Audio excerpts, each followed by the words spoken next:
I was really taken aback by this.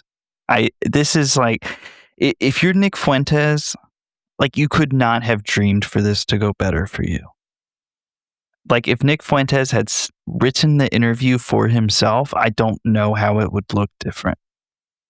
This was hugely legitimizing for him.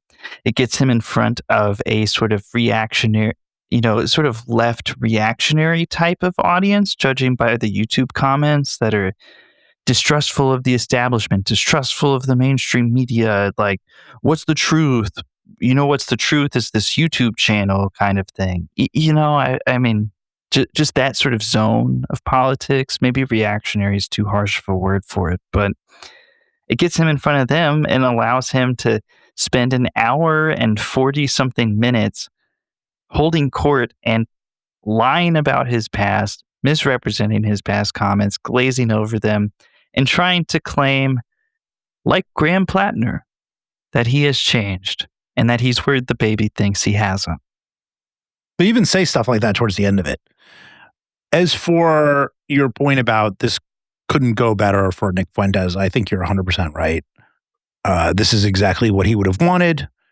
And I don't believe him for a second when he says he wouldn't run for office.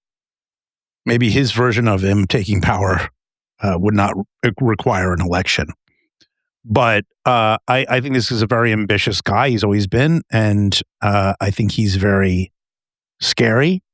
And I think he's, sociopathic, which I think I said when we did our Who the Hell Is on him. I think he really is. And I think he's the type of person who would say, well, would you run for office? He would scan the situation, the likely audience, and then say whatever he thought was the right thing to say there for that in order to maximize his growth as a person. There's a reason why Nick is so ubiquitous and so successful as a little Nazi troll. And it's because of doing things like this in front of idiots like Andrew Callaghan, quite frankly. Forgive me if you're a big fan of his. And obviously Hunter Biden, who comes off like a complete jackass to me. It would be one thing if Andrew Callaghan was like, there's this opportunity to have a piece of, to host a conversation that we knew would perform well and be interesting to people.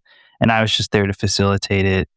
But in an interview he did with The Hill, I was really disappointed to see him legitimizing this narrative that Nick Fuentes is trying to spin up about himself, this sort of pseudo-redemption arc he's trying to carve out. Here's a clip of that. I mean, that's actually a pretty valid question. I mean, a cynical perspective could say like, oh, he's trying to moderate his positions now so that he could kind of get more into the mainstream and break containment even further just to double down on some previous very Nazi-friendly, if not outright Nazi positions. Which is true. That is exactly what Nick is doing. Or you could say that he's a kid who grew up online, predominantly like in really tight right-wing echo chambers like 4chan and Gab and elsewhere. And now he's my age, about 29, and he's realizing that it's an antisocial way to live. And he wants to move on and put that, I guess, like more reactive, edgelordy side of himself in the past and move forward. I guess that remains to be seen.